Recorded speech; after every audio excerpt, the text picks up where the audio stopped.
Howdy. Hi, I'm Shay Lisi, and today I'm going to be talking about why I never wore gear when I was learning how to ride motorcycles. First and foremost, I'd like to say that the right gear is absolutely essential to staying safe on the road. But you've probably noticed not all riders prioritize safety gear like helmets, boots, gloves, and a jacket. And I was one of those riders for a very, very long time. So why do people choose to still not wear gear even though there's so much information out there about why you should? The short answer is either ignorance or stupidity. But the difference between ignorance and stupidity is the willingness to learn. But I think that the long answer is comfort, aesthetics, and the lack of information. Some riders are simply uninformed about the risks that they take when riding without proper gear. Personally, all of these factors played a huge role when I was learning how to ride. So here's some background for you. When I was beginning my motorcycle journey, I was 17 years old and I was just completely broke. I couldn't afford a car payment or the expensive Florida car insurance to go with it. After spending about 2 months taking a 2+ hour bus ride to college and to work, I had to seriously reconsider my options for transportation. I don't know if you know this, but Tampa Bay actually ranks 6th place for worst public transit in the nation, only behind Pittsburgh, Austin, Washington, D.C., Seattle, and Boston. So that's when motorcycles come in. As I stated, I was completely broke. So with my limited budget, I bought the cheapest motorcycle helmet that I could find and borrowed some motorcycle riding gloves from a friend, and I signed myself up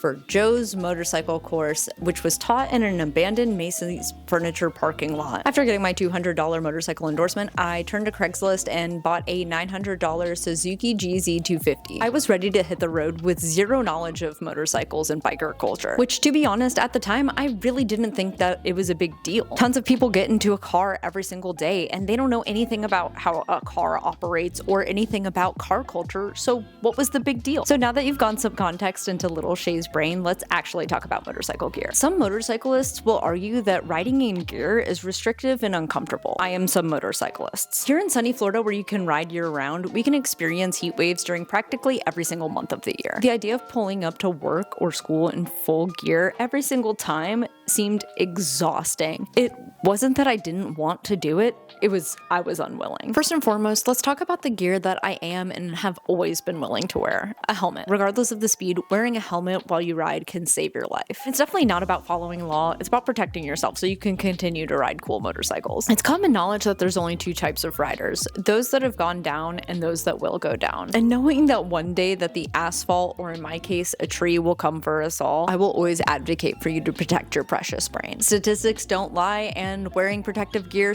drastically reduces your chance of injury when you're riding a bike, and it's up to you to decide what kind of statistic you want to be. Listen, I know I'm not perfect and I don't wear proper gear when I'm riding all the time, but that doesn't mean I can't share my experiences and the ignorance that I once had towards wearing proper riding gear. I spent 8 years of my motorcycle journey not wearing proper riding gear, and you could argue that I still continue not to. The 2 things I will never ride my motorcycle without is my helmet and my ODIN gloves. With all the years of riding under my belt, all of my favorite memories of motorcycle riding have been spent wearing my ODIN gloves. I've worn these motorcycle gloves across the country twice, and they have held up through countless miles and falls on many different bikes. They have kept me warm in dozens of national forests, and they have kept me cool in the heat of Death Valley. If you've been watching me and Shadetree Surgeon on YouTube for a while now, it'll be no surprise to you that we're collaborating again with ODIN MFG to bring you the second release of the limited edition Baja heavy hitter gloves. We released this style back in September, but y'all sold it out so fast that we had to bring it back one more time. We were inspired by the Mexican serapa commonly used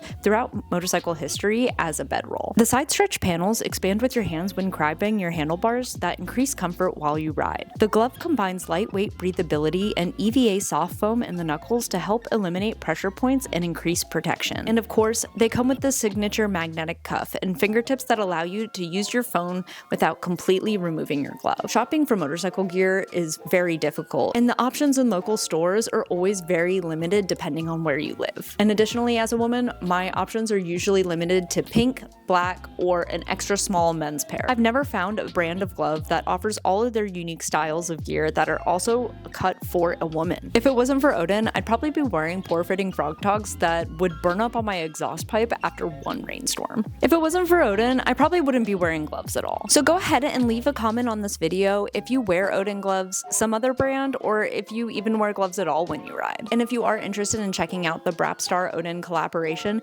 go over to odinmfg.com Search Brapstar and make sure you check the sizing chart before you add the Baja heavy hitters to your cart. Make sure you go check out the rest of ODIN's amazing styles and tell them that the Shadetree Army sent you. Okay, bye-bye!